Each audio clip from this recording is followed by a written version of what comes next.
Hello बच्चों, ये प्रश्न को देखते हैं। तो प्रश्न में दे रखा ज़ेल्डाल विधि किसमें नाइट्रोजन के आकलन हेतु प्रयोग कर सकते हैं। तो यहाँ चार विकल्प दे रखा है। पहला में दे रखा है पैरिडीन, दूसरा दे रखा है C6H5NO2 और तीसरा दे रखा है C6H5NHNOCH3 और चौथा दे रखा है C6H5N डबल बॉन्ड NC6H5। आइए मुख्य अवधारणा की चर्चा करते हैं। मुख्य अवधारणा, तो प्रश्न में क्या दे रखा है, ज़ेल्डाल विधि। तो ज़ेल्डाल विधि में क्या होता है, कार्बनिक यौगिक का मात्रात्मक विश्लेषण। तो प्रश्न में दे रखा है कि ज़ेल्डाल विधि किसमें नाइट्रोजन के आकलन हेतु प्रयोग कर सकते हैं।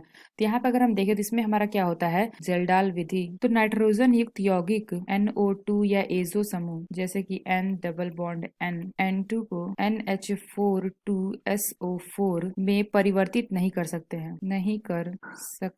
हैं, जिसके कारण ये यौगिक ज़ेल्डाल विधि में प्रयोग नहीं किया जा सकता। यहाँ पे हमने क्या देखा कि नाइट्रोजन युक्त यौगिक NO2 एजो समूह जो हमारे होते हैं तो N2 को NH4 2SO4 में परिवर्तित नहीं कर सकते, जिसके कारण ये यौगिक ज़ेल्डाल विधि में प्रयोग नहीं किया जा सकता है। तो आइए अपना विकल्प देखते हैं, कौन से विकल्प से। पहला क्या दे रखा है, पैरिडीन दे रखा है। तो अगर हम इसकी संरचना देखें तो ये हमारी कुछ इस प्रकार से होती है। यहाँ पे हमारा नाइट्रोजन लगा होता है, तो ये हमारा क्या होता है, पैरिडीन होता है। तो यहाँ पे हमने क्या बताया था, जिसमें NO2 एजो समूह हमारे उपस्थित होते हैं वो हमारे क्या होते हैं, प्रयोग में इसको हम नहीं ले सकते हैं। यानी अगर हम देखें तो इसको हम क्या कर सकते हैं, प्रयोग में नहीं ले सकते हैं। तो यह विकल्प हमारा गलत होगा। अगर हम दूसरा देखें तो दूसरा हमें क्या दे रखा है, C6H5NO2।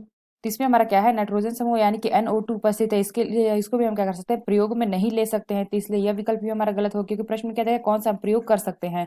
तो तीसरा अगर हम देखें तो तीसरा में दे रखा C6H5NHN, यहाँ पे दो N और यहाँ पे क्या दे रखा OCH3। यानी हम कह सकते हैं इसमें हमारा एजो समूह भी नहीं है और यहाँ पे हमारा नाइट्रोजन भी समूह नहीं है, इसलिए हम कह सकते हैं इसको हम क्या कर सकते हैं, प्रयोग में ले सकते हैं, यानी इसका प्रयोग हम कर सकते हैं। इसलिए यह विकल्प हमारा सही होगा।